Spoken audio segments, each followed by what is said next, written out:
Hey guys, welcome back to Roaming Talk here at Roaming Shot Shooting Range in Slaughter, Louisiana. On this topic, or our topic for today, however, whatever, it's going to be ethical shots.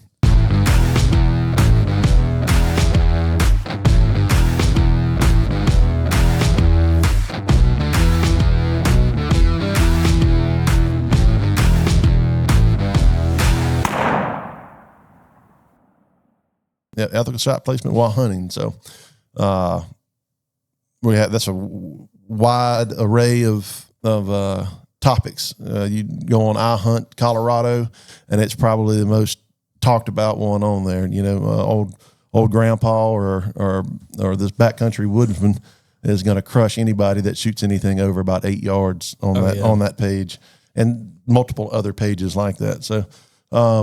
Today we're going to talk about what's good for you may not be good for me or whatever, right. You know, so however it goes. But yeah, there's a lot of feelings on this topic. Oh, yeah. Yeah, it's a hot button topic for sure. For sure. And we want to introduce new guest, Zach. Yep. Zach Tolbert. Yep. Zach is with Louisiana Firearms, and he came out and shot a challenge we did today with our rifle. Absolutely. Did pretty good. Best shooting rifle out there. Yeah, that's right. Not the best shooter, but best shooting rifle. Yeah, that's right. That's right.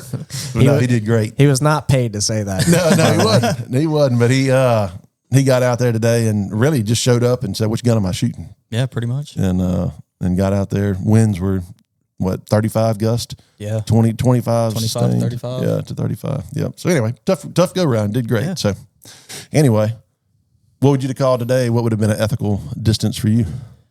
Ethical distance for me today with conditions. I was shooting a 6.5 Creedmoor today.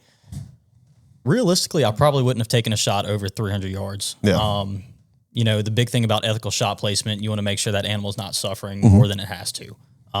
So I felt like me comfortably would have been about a 300-yard shot. Right. And how often do you come out here and shoot 1,000 yards? Oh, often. But for weather conditions... And where you were comfortable at. Right. Yeah, absolutely. And that's what it's about. I mean, we get to go on all these tangents on these pages where I just let them go. I used to argue a while back, but I just let them go now and laugh, you know. But it, you know, and today, you know, I'd have felt, after I cleaned my rifle, today, I mean, I'd shot a clay pigeon at 600 yards, you know, and the first shot it in 3 shots, and the first 2 shots were, I mean, just right off the right edge and the left edge, and the next one was dead on. So I'd have felt comfortable shooting out to 600. I didn't go any further than that today, and that's a standard shot. You go out west and you can, that's a common shot, you know, around that distance. But Louisiana, 60 yards. Yeah, unless you're hunting a pipeline or something like that, you're really not seeing much further shots than that. Right. And Chris just really getting geared up into hunting over the last 2 years. Yeah, and, serious. Yeah, serious into it, and big game hunting. You've been a bird hunter, but in big game hunting, and you went out this year, and we talked about it on the last podcast. Went out and with the old 22 Creedmoor and shot one with a 75 grain bullet, which is kind of a taboo thing, and at 75 yards on a whitetail, and folded him up. And, hit the off switch. And, oh yeah, so talking about today, right? Talking about the wind. Today, I don't know if I would have been comfortable taking a shot 400 plus yards. Right, absolutely. And not in this wind. Yeah. So maybe Eric Cortina's video does have a point with that ethical hunter challenge. Yeah. Because he's in Texas with those high winds and taking those shots. It's tough. Yeah. Oh, we saw a couple of our own guys go out there and struggle with some wind.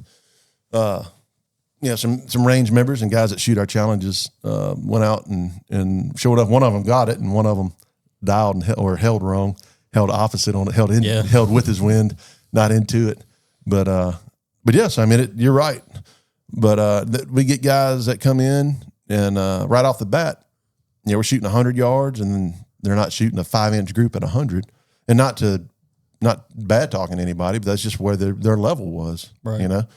And they come every week, and then they get right before deer season. They're center punching, the bear at 500, no problem, or 540, no problem. And they're shooting the antelope we have out here at 780, no problem. And then another topic on that, on the impacts, say we know we're confident in that shot, and we hit one and we hit it a little back, or we hit it and we're not sure. It does go down, but it's still moving. We took Chris Wisnett to Aoudad hunt last month. Yeah, This it was month? last month. Yeah, last month. I don't even know where we're in. Yeah, last month we brought him out, and he teases me because I made him shoot him twice at Aoudad, and the Aoudad was dead. He hit the Aoudad, and I think he may have gone 10 feet. I don't even know if he went 10 feet. It wasn't any distance at all. But his head was still up when he was on the ground. So, I reached over there. It's on the tripod, just naturally. I just reached over there and racked another round. I told him, hit him again. He's like, why? And he didn't know. But I told him, hit him again. As soon as he hit him again, that head went down. I said, well, they're not dead till they're dead. Right. For one, there's two reasons.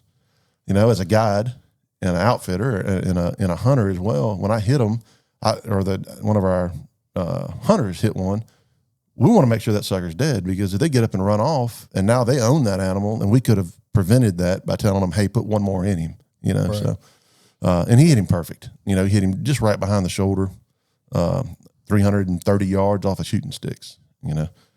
Me personally, I hate shooting sticks. You ever shot off them? Very rarely, because I hate them. Yeah. Oh yeah. I hate them. I'll do it. I don't like it.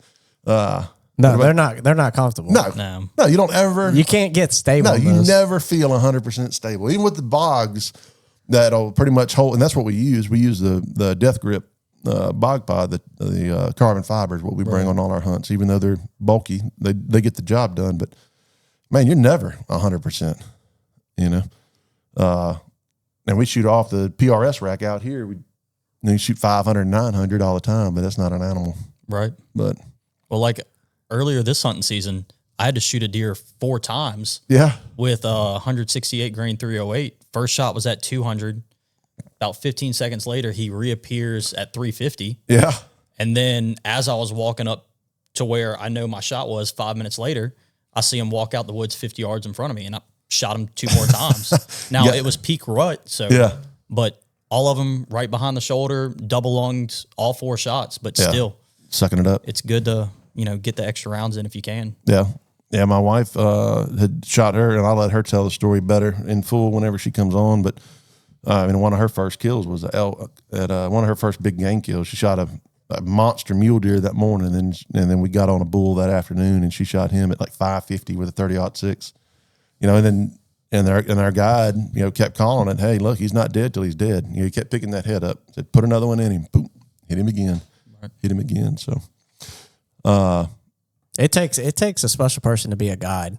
Oh yeah. You got to have situational awareness at all times. And I'm not saying I'm the Well, no, we had a little bit of just having to guide on some of those hunts in Texas, and it's a job.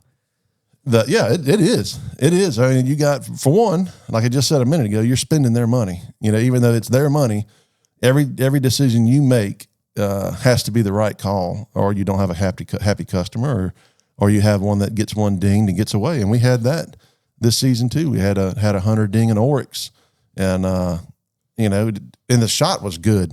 But we were filming. Yeah, we recorded that shot. I mean, the shot was good. Yeah. I mean, that animal just sucked it up, and I mean, it was just detrimental for everybody who was involved. Man.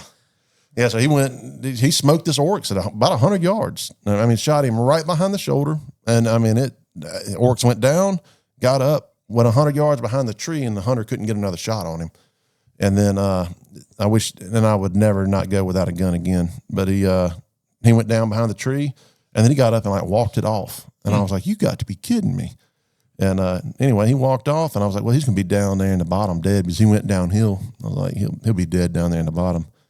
And we went 2 days looking for that sucker. We flew the drone and everything and never found that. We'll find him in turkey season. He's going to be around there somewhere. Right. But, yeah. Do you remember what he was shooting? 7mm 08. It was this, Yep. 7mm 08. Yep, 7mm 08. Yeah. And a lot of people love that round. And I mean, my son killed one, 3 years ago with a 6.5 Creedmoor, and he put it right behind the shoulder, and that oryx went from 25 yards maybe, and folded up and was dead. So I definitely would have called that a kill shot. But had I been with him, we'd have been pumping more rounds in it. Yeah. And I don't know what went on in the stand. We were never really talked about it with him, I don't think. Right. Do you remember? No, we didn't really get too much into it. Yeah. Otherwise, the whole situation was just bad experience for everybody. Yeah. Yep, bad deal. And the hit animal like that is a bought animal. When you go on these paid hunts, that's what sucks. So, I will say Zach's story was pretty crazy about the 308 you were just talking about. Yeah, and that should have put that deer down. I mean, I sent you the pictures of that exit hole. You could have stuck both fists in. Yeah, sure did. And it just ate it. Yeah, that rut's crazy sometimes too, and right behind the shoulder. So, and we're talking about that shot. We've definitely over the last couple of years swapped everything to the shoulder. Right. With a shoulder, you're taking out the running gear. You're hydraulic in I can't never remember what it's called. You're hydraulic in basically their heart and their lungs and all. Right. So you're killing them right there. And it's hard to run whenever they're plowing the ground. Right. That's right. You take out that running gear and they're done. So you'll see some of the videos Chris will put up during this podcast on several deer that we dropped this year from 200 yards to 20 yards. And again, my wife killed an Aoudad, which is normally a magnum round. You don't shoot them with anything. Typically, they say 30 caliber, but 7 mag, 7 PRC, something like that. Chris flipped one this year, a big boy with a 7 PRC shoulder shot. Yeah. And then my wife shot one with that 22 Creedmoor, and it went 60 yards. And she was mad at me. She'll tell the story, I'm sure, whenever she comes on here. But I told you I should have shot the 7. But yeah, the 7 would have flopped him. But we wanted to get one down with that 22. And again, I mean, I wouldn't have just taken that shot with anybody. She shoots, and she shoots well. Especially off shooting sticks, she does better than me. So putting her on there, and she did. She threaded the needle and dumped him. I mean, I say dumped him, smoked him, and then went down there and found him. But so what would you think is your most ethical shot placement? Oh, shoulder, 100%. Shoulder? You get a lot of guys that we were talking earlier, do the headshot. I don't have anything against a headshot with a rifle. I've seen some guys do it with a bow. I'm not big on that. Yeah. But again, they got different skill sets than me. I'm not going to tell them they can't. I'm not going to tell them if they're doing it and dumping them and know what they're doing. I'm not going to say it's not ethical. Now you got to go around their hunting camp and they've got kind of 6 or 8 deer going around to the feeders with air sticking out of their head. That's a little different story. But we had one on our camera for a while that I think somebody tried to shoot it at night on one of the neighboring properties because it had an arrow right in its eye. And that deer lived most of the season with an arrow in his eye. God, dog. That's crazy. And he just never stepped out for any of us that hunted the property that we hunt to, actually finish the job that somebody else started. Yeah. But, that's kind of one of the things about shooting a deer with a bow, especially if you're going to take a headshot. You have to consider you're aiming at a very, very small target. Oh, it's not it's not like a gun where you get that hydrostatic shock. Right.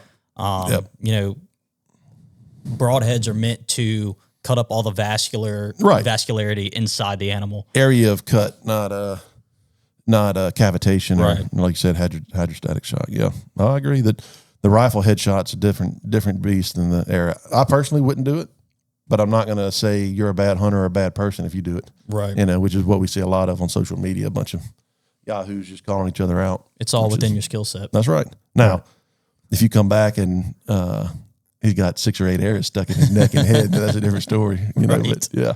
So how do you feel about neck shots? On a deer with a rifle or take them? Now, that can be... You got to know where you're shooting because you can hit high or low and it's just a wound, or they can get away. Yeah, no doubt. Yeah, that's why I'm a shoulder guy. Shoot them in the shoulder and they're going to be right there. We've heard all the stories where I'm going to lose meat and everything, but you're not going to lose a deer. You're not going to lose the elk. You're not going to lose that trophy. Right. Put it in the shoulder, and they're dead. They're not going to feel it. It's an ethical shot. Lay them out. Just about anything in North America, you can shoot in the shoulder other than a bear. A bear, you got to shoot behind the shoulder just because they're built different than big game. Right. The big game animals, but moose, elk, mule deer, sheep, all that. The shoulder shot's going to fold them up. Yep. So bullets. I think we had a little discussion about that earlier. Are we going to? Yeah, I want to talk about. Well, bullets can vary, right? Mm-hmm. Obviously, depending on caliber, cartridge, all that jazz. Right. I mean, what do you want to get into as far as bullets with hunting?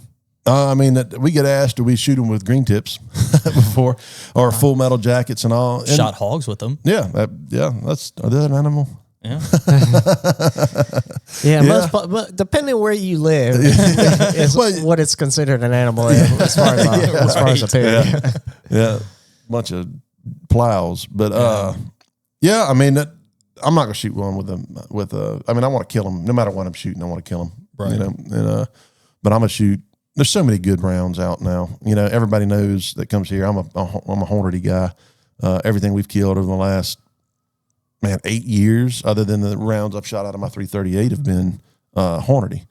You know, so whether it's ELDX or ELDM, we shot mule deer at 730 yards with the ELDMs and folded them. You know, so we'll shoot either one. I know they like everybody to shoot the X. You know, it's got the collet that stops the interlock or whatever they call it that stops the mushrooming process about two-thirds of the way down the bullet. Yeah, I can never tell the difference, honestly. And that's always been a hot topic is the M's versus the X, right? Yeah. It's like, you can never take the M's hunting. It's like, sure you can. Yeah. It's like every animal that I've taken has been with the M's. Right, that big Aoudad you hit. Now, what was crazy on the Aoudad was we did not have a bullet left. So that bullet grenaded so bad, it was almost like granulated sand. Oh, wow. Yeah, it didn't go through him, which we don't like them to go through him. You know, we're not looking for a blood trail. If we're hitting him in the shoulder, you know, we're going to dump him. And that's exactly what it did. It blew him off his feet. But when we got to him, I was skinning him out, and I was wanting to find that bullet. So I went through, it went through the front shoulder, the first shoulder, and went all the way through to the other side. And there was a wound channel, but there was nothing in the wound channel, and it was open. I was like, what is this? It's like it hit, and the energy kept going, and it still created a wound channel, but the bullet had stopped, 2 or 3 inches back from where, unless it hit the other side. I don't know how it worked, but it was pretty wild. But the Aoudad was dead. We sat on that sucker for 4 hours. Yeah, he kept bedding down. Yeah, he'd stand up. We'd get all the cameras on, and he'd boom, just lay back down. He'd stand up. All right, get ready. Boom. But the story's even funnier. Right as we were finding or looking for them, right? I was messing with Ben. I was like, this should be easy to pick these things out, right? Yeah. Or this and that, and I forgot what we were doing. Well, I had some hunters. Well, the first time I went on this property, I hunted with some other guys, and they were hunting that spot. Well, I was up on the ridge above them, and I was glassing, and I was not making fun of them. I was joking around with my buddy Luke, because I slept in that morning because it took them like an hour or so to get down to that bottom, and I got up on that ridge and was glassing, and they were down there in the bottom, and I wasn't up there 2 seconds. So I went, whoop, there's an Aoudad. So I called him. He's like, hey, man, you gonna shoot that Aoudad or what? He said, what Aoudad? Yeah. I said, he's like 425 yards from you. So look across, there's an old feeder on the ground that was, I don't know how long it's been there. I said, he's 200 yards above that feeder. And me and Chris are sitting there laughing about this feeder and about that story, just joking around, because that happens to everybody. Right. Everybody that you can get snake bit quick. And Chris looked over there and said, there's an Aoudad right where you're talking. It was a big ram. We saw him the night before, and we knew he was probably in that area, but he looked beat up, and he's a cool dude because he's got some war wounds on his side, and our friends at Rutten and Strutton, they like everything, and they do a great job. They like everything nice and neat and pretty, And but this sucker comes in with some war wounds, and they're like, "You want the other side show?" I was like, "No, he doesn't. He wants that." Right. Yeah, he was a warrior. Yeah, for sure. Yeah, he was all ate up. He was cool, but yeah. So we sat on that sucker. We were supposed to leave and come home. At like 8? We were going to get out of there and start heading back up the ridge. We were supposed to leave that morning. Yeah. It was supposed to be a quick hunt. Yeah. No problem. And we were sitting. Not that we were going to kill quick. No. We were going to leave at that either 8 or 9. No, we were leaving then. Right, and then Aoudad just happens to just tease us for 4 hours. For 4 hours, dude. We sat there, and that's how Chris saw him. He was standing. I was like, kill him. We're getting dope. I'm ranging him. Chris is dialing him up and turning cameras on. And that's the tricky part is the cameras. Oh, dude, that's the hardest part of that. Of that. It's not easy to go out and just self-film like you think it is. I always like, man, there ain't nothing to it. Record. No. You got to be there in different spots. They don't read the script, But anyway, Chris put the smack down on him. That 7 PRC and shot him in the shoulder, shot him in the right spot, shot him with the right ammo. Yeah, I just listened to my coach. Yeah, that's right. Who is he? Yeah, it's definitely you, right? Yeah. If Fritz is here, he'll have his own suggestion, right? That's right. That's right. But if you'd have shot that animal at that distance with a I'm getting attacked in here. If that would have been he didn't hit me right though. See, I'm still up. We're gonna clip it out. Yeah, his shot placement was bad. But yeah, if we'd have shot him with a full metal jacket, it would have just gone through. It wouldn't, especially at what did we end up shooting him at? 4 something? Yeah, right at 4. Right almost. At 4. Yeah, so it was. I don't think we wouldn't have got the wound channel. Which, if you hit him in the right spot and you hydraulic him, you don't need as much wound channel as you do as like an arrow. Right. I don't even bow hunt. So my skill set on the bows and we shoot them, but I just never have bow hunting. It's never been big for me. I've always liked the boom versus the swack. That's always something that I've loved. I'm a big bow hunter because I love getting animals in close. Mm-hmm. Now I've also taken shots with my bow further than what a lot of people would. I've killed deer, 60 plus yards with my bow. Yeah. But it's all about knowing your skill set and and that's just kind of the topic of this is just knowing what you're capable of and being confident in your ability. Right. Yeah. So like most people won't shoot past 30 yards with a bow, but that's me.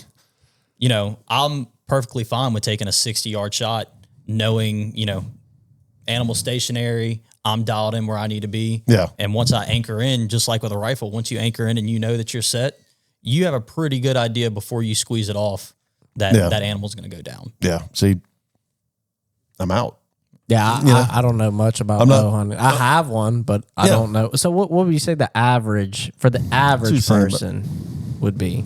Distance-wise? Yeah, distance-wise. Most people are going to shoot an animal with a bow in between that 20 to 40 yard. That's what most people who I've talked to are comfortable with. Because past that, you can get a lot of deviation. Because your arrow's not flying straight. Mm-hmm. Your arrow is sitting there wiggling back and forth. Even though it has vanes on it to stabilize it, it's still wiggling back and forth, which brings up a big thing of paper tuning your bow whenever you're shooting because you want to make sure that your arrow is coming out relatively straight.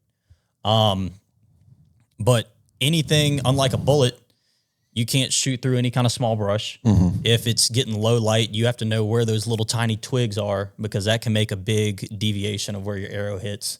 And then another thing that I tell a lot of people to get, as well as I use, are luminox or any kind of lighted knock, especially in your lower light situations. You can see exactly where your arrow is going. Yeah. So you know, hey, I might just see a silhouette in some decent parts of this deer. I know it's a good deer, so I'm going to shoot it. I can tell exactly where my arrow went and know I made a good shot. Yeah. Yeah. They come out with those, about 8 years ago or so? Something like that. Yeah. Yeah. I like them. I see where they're used, and like you said, you see where you hit, and then if it stays in them, you can see where they went. Right. It's pretty cool watching them run off with it. Another cool thing about bow hunting, I've shot deer several times with my bow and that didn't even know they were hit. Yeah. I've shot them. They take a couple steps and then you can just watch blood just pump out both sides. It's like you just shot a 5-gallon bucket. Yeah. And just watch them pump out. Yeah. And they get woozy and dump over. Yep. Shot placement. That's right. Yep. It's hard to shoot in the shoulder with a bow. Yeah. You have to know, like, if your animal's quartering away, you have to know where the vitals are. Mm-hmm. It's hard to take a quartering 2 shot because you have that shoulder there blocking your vitals. Right. So like quartering away, broadside. Some people will even take a further quartering away shot and put it right behind the last rib so it hits the vitals. Yeah. But shot placement with a bow is a big, big thing. Yeah. Yeah. I agree. You don't have as much forgiveness as shooting them with a rifle. Yeah, like Chris shooting them with his 6.5 Creedmoor. Right. Yeah, it does the job. It does the job. I don't know what the complaints are with the 6.5. If you shoot it where it needs to be shot, it's fine. Right. Well, that's the problem. Most people, not saying everybody, but most people can't shoot. So we grew up with the old adage of 5 in the pie plate. You 5 in the pie plate, let's go kill something, And so there's not, like you said, there's not as much forgiveness with that round as it is shooting them with a 338 rum, which I killed everything, including chipmunks, with that 338 rum for years, you know. But that is so brutal. Yeah. I mean, that's almost as brutal as what you're doing to chugs on the table. Yeah. That would be an ethical shot placement. Yeah. Let me pull up the wide. Yeah. I don't know whose idea it was for this placement. Looks like Ben, since you're sitting right there. Yeah. You better protect him. This 22 Creedmoor, so he'll probably live. Yeah, no.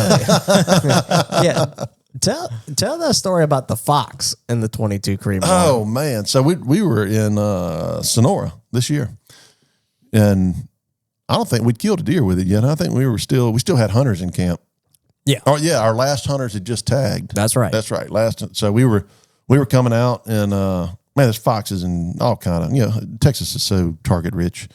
You know, so we're coming up out of there, and coming up out of the bottom, we get to the top. I'm on the side by side, and I just see them eyes. I was like, "Whoa, fox!" And I told him, and he's like, "What? Where?" Man, I had the headlights on him, and boop, dumped him. You know, and I say dumped him. We went over there to get him, and we cut that sucker in half. And then what was funny was the landowner is a friend of mine, Garrett, and he said he supplied me with the bullets. Now he goes, look, if you shoot a predator with these are not fur-friendly rounds. There was 175 grain ELDMs. I mean, 75 grain ELDMs. And I was like, yeah, you know, so I thought it was just going to blow a patch out the backside, you know. Shoot. It wasn't holding nothing but spine and a little bit of belly hair holding that sucker together when we got to him. It was nothing. Yeah, 40 yards. I was like, good. And when we hit him, it sounded like you thumped a cantaloupe, you know? Oh, wow. Like shooting an antelope, you know? You hit them suckers and it's a dunk. But your velocity you're pushing with that, what, upper or? Yeah, that gun there is 3150. Yeah. You know, I should have, I had to clean it a minute ago when I cleaned it. You'll learn. I don't clean much, but anyway, I had to clean it. You'll know in the first episode that we just talked about cleaning your rifle, right? Yeah, that one had about 900 through it, and I thought I'd finally finish the barrel off. It's 900 since the last cleaning, and it let me down a minute ago, so I cleaned it, and it went right back. Shot a 4-inch target at 600 yards and 3 shots. Went from shooting couldn't hit the broadside of a barn. Yeah, literally. To and that ammo was exploding. Yeah, that was. It was right when it got out of the window, the shooting house, about 20 feet in front of us. It was a cloud. So I was like, that was wild. Yeah, that was wild. So, but anyway, but yeah, so we cut that fox in half, and I was like, well, maybe we're going to do headshots on these rascals from here on out. But yeah, it was fun. I love it. I love it because I can stay on my targets and watch my impacts, and that's another thing about an ethical shot. You know, if you're out by yourself and you're trying to shoot 600-700 yards and you're shooting a 300 Win Mag or a 300 PRC or anything that you don't have reduced recoil settings on as far as the right stock, you holding your rifle correct, then you can't spot your shot. You know, if you hit him or you didn't hit him, you're never going to know until you go 600-700 yards over there to go walk over there and go see, you know. Right. And even then, if you hit him back, he may not bleed, he may plug. And so without a spotter, I mean, my shooting is cut in half at least, you know. We shot a mule deer up in Craig a couple of years ago. Kaysen was my guide, and I shot him at 7:15, 7:30, something like that. Anyway, and I shot him with M's. I think it was 7:30 on that one. And wind conditions were perfect. There was no wind. It was, about waist deep snow. And I shot that deer. And Kaysen was like, man, I ain't never seen nothing like that. So said, let's go get him. Little did I know it was going to be an hour and a half hike through waist deep snow. I was just about to let them have me. You always get stuck in these environments and these situations. Right here. So even though that shot was ethical, because I dumped him, I mean, he didn't go nowhere. It was stupid because now, it took us hours to get over there and get him. Didn't take Kaysen long, that long-legged rascal. He got right back to him. He got to him. I got there. We took some pictures with him and got him gutted out. And we come back the next day with a snow machine and got him. But we had to walk back to the truck. And that was brutal. By the time we got back, Kaysen probably been back for a half hour before I got back over there. But, just think about your shots. Not saying long range is unethical.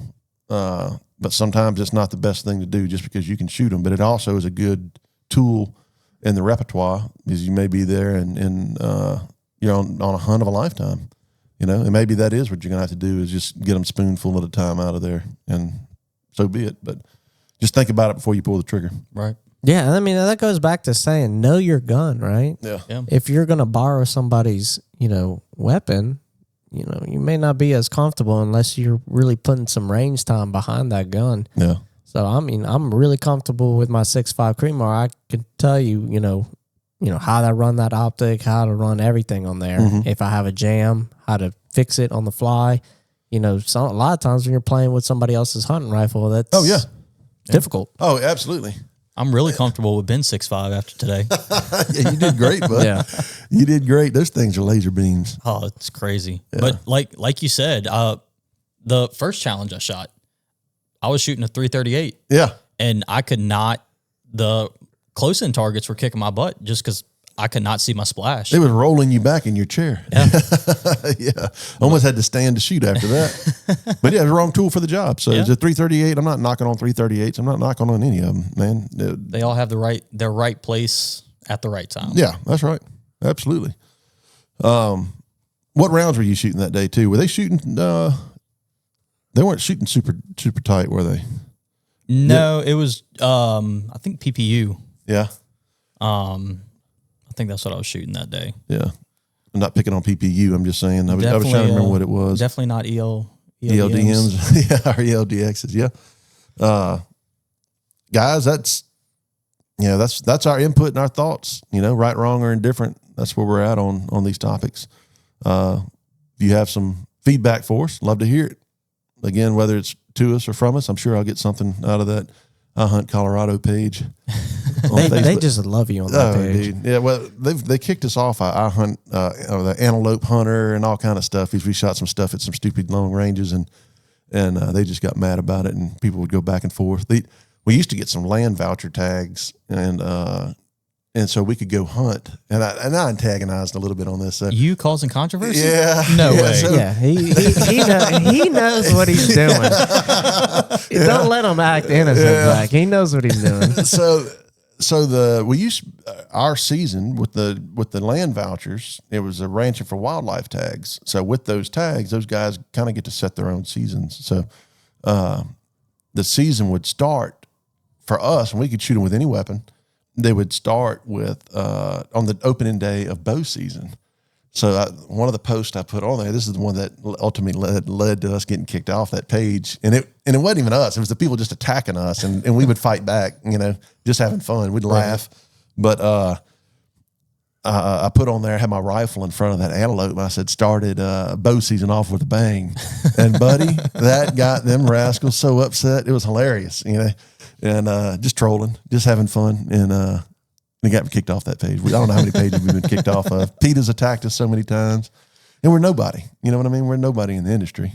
And they weren't bad shots or anything. It wasn't they were like dumping them. It was not anything that was unethical or something like, why are you doing that? Yeah. Why? Yeah. It wasn't anything like that. It was just literally just not many people are taking shots, at that distance.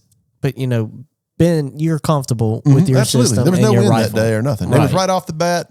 Matter of fact, I even moved closer. We had him at like 940, and I was like, I always wanted to kill one at 1,000, but I was like, I just not feeling this setup. So I was like, let's get closer so I can get a better setup. And that's right. Know your limits. Yeah, right? I shot him like at 830 with a 300 PRC, and he was out in the middle of a